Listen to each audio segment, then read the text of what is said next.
Thank you for the kind introduction. President and Mrs. Cornwell, Dean Brown, members of the Board of Trustees, faculty and staff, family and friends, and most importantly, members of the Rollins College Hamilton Holt graduating class of 2018. It is an honor to be here with you on this most special of occasions.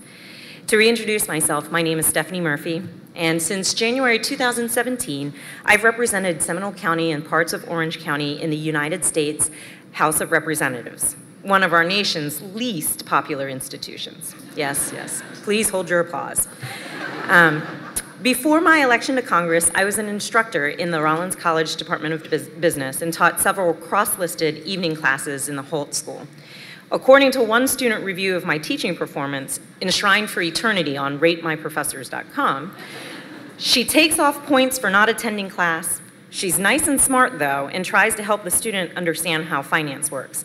Make sure you stay up on your reading because she gives pop quizzes the next day for extra credit. And according to another student review, Stephanie always came to class in extremely cute outfits, which was fun. Also, it was baller that she always rolled in texting on 2 iPhones at once. I want to be that boss one day. She actually managed to teach me Excel, which is a daunting task for anyone, since I have the attention span of a barbecue rib when it comes to anything math-based. High praise indeed. If this were a concert, I'd drop the mic and strut off stage. In all seriousness, it's wonderful to be back on campus, and it's even more wonderful to be invited to speak to this outstanding group of graduates, nearly 300 strong. For you, today represents the culmination of one journey and the commencement of a new journey. And let me begin with a simple expression of admiration. I've read some of your bios and backgrounds, and I stand in awe of what you have accomplished, both as individuals and collectively as a class. Your ages range from 21 to 67, and most of you have followed a less than conventional or linear path to where you are today. You've had full-time jobs, attending class at night or on weekends, giving up precious time with loved ones or even just time for yourself. Many of you are about to become the first person in your family to ever graduate from college, having navigated those financial aid forms and class registration without much guidance. Some of you are parents striving to balance family, work, and school, and some days I'm sure it felt less like balance than just hanging on. You've had long nights finishing homework after long days of work and caring for loved ones. You've figured out how to schedule group work with others just as busy as you are. You've raced from work, cursing I-4 traffic and Rollins parking, to slide into class late, hoping the instructor didn't see you. But I want you to know, I saw you, and I see you today. I know you confronted and conquered great challenges. You faced hardships and fought hard to surmount them. You may have stumbled or knocked down in earlier parts of your life, but rather than conceding defeat, you got back up, you dusted yourself off, and you kept going. You defied expectations. You've demolished stereotypes, and you've silenced skeptics. And you refused to make excuses. You rose above those difficult personal circumstances and social conditions, and you've become role models in your communities, serving as positive examples for younger generations. You understand the hard truth that the world owes you nothing. You earned what you have, including this terrific Rollins education. And you may have thought about giving up along the way, but you never did. And as a result, today you've received your richly deserved award, and it's a reward that no one can take away from you. The American author James Salter wrote in his memoir that he liked men and women who have known the best and the worst, whose lives have been anything but a smooth trip, who have been battered by storms. And I confess that I do too. In part, this is because I personally empathize with your struggle to overcome adversity. In your journeys, I see my family's journey. In your stories, I can trace the narrative arc of my own story. And let me warn you, we've arrived at the point in the speech where I'll talk about myself, because asking a member of Congress not to talk about themselves is a little like asking us to hold our breaths for 2 minutes, and there's a real chance that we could pass out and possibly perish. And since I know I stand between you and your degrees, I'll try to avoid that disruption. Don't let my Irish last name fool you. My maiden name is Dang, and I'm an immigrant and a refugee from Vietnam. In the late 70s, the Vietnam War ended and a communist government took power. My brother was just 8 years old and I was a baby. And my parents really worried about our futures. They didn't want their children to grow up under an oppressive government that didn't respect human rights. They wanted us to live in a place where we would be safe, where we would have freedom and dignity, and where we would have the opportunity for a better life. And they didn't think any of that was possible in Vietnam. And so we left Vietnam in a small boat in the dead of night along with several other families. And our boat ran out of fuel in the middle of the South China Sea. We were just simply adrift. And I'm sure that the adults on that boat thought the end might be near. Fate, however, had a different plan for us. Thanks to grace or good fortune, a US Navy ship patrolling in the area happened to find our boat. And the sailors on board, showing compassion for desperate strangers, gave us the fuel and food we needed to reach a Malaysian refugee camp.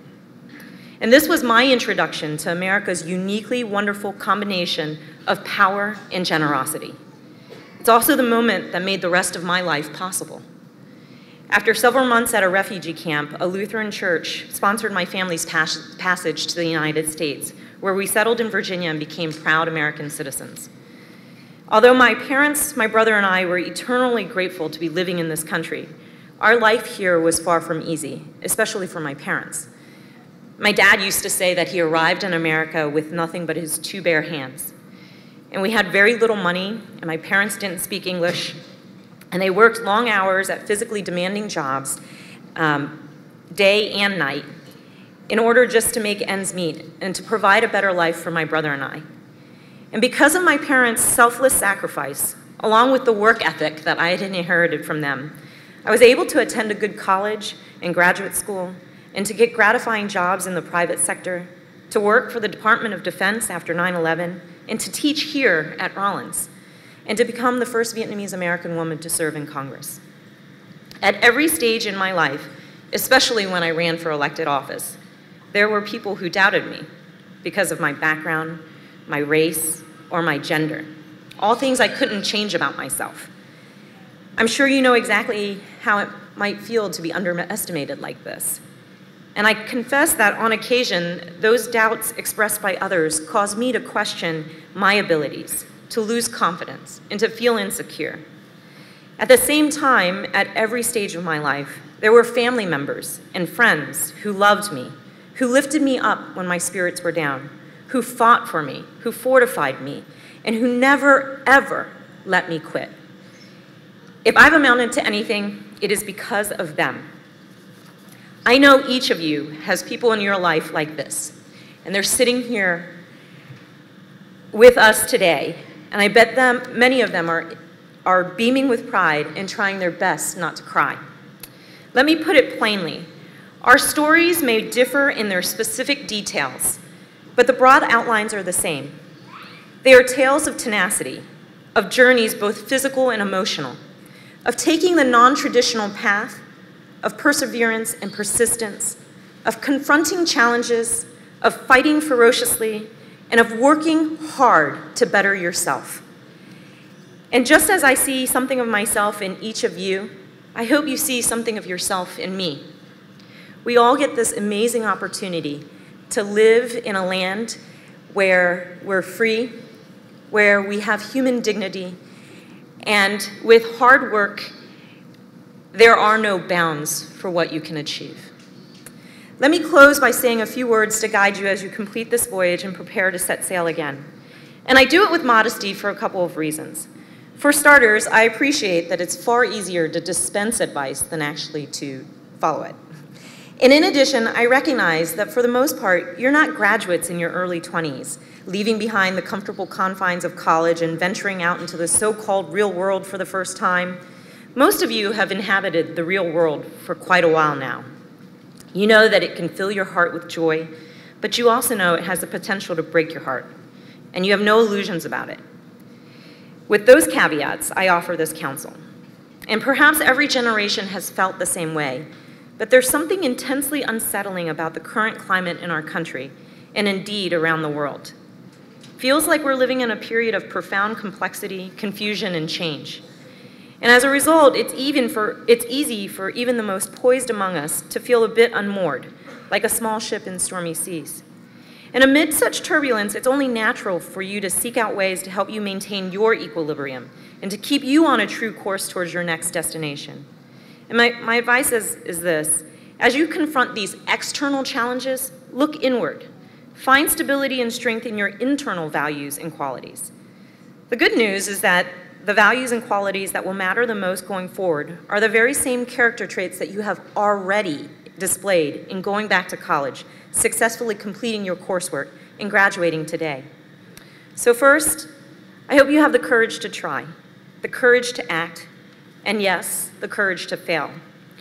Be the proverbial man or woman in the arena that Teddy Roosevelt so admired, the one whose face is marred by dust, sweat, and blood, the one who strives valiantly and who sometimes comes up short, the one who may win or lose, but whose place will never be with those cold and timid souls who know neither victory nor defeat.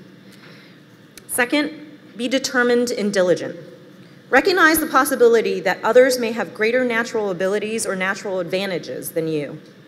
But commit yourself to the principle that when it comes to pursuing the professional and personal goals you have set for yourself, nobody else will want it more than you, and nobody else will work harder for it than you. And finally, choose to live a life of passion and purpose. Life is for service, whatever form that service may take. Dedicate yourself to helping others. And do this to honor the special people who helped you.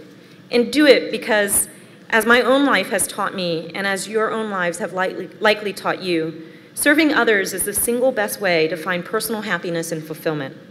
It was Dr. King who said that life's most persistent and urgent question is, what are you doing for others?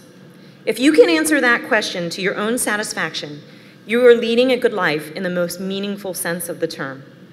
If you have the courage to try, if you're determined and diligent, and if you dedicate yourself to serving others, you can navigate the roughest seas and weather any storm. So to you, the class of 2018, I congratulate you, I commend you, and I wish you the very best. Keep making us proud, as I know you will. Thank you.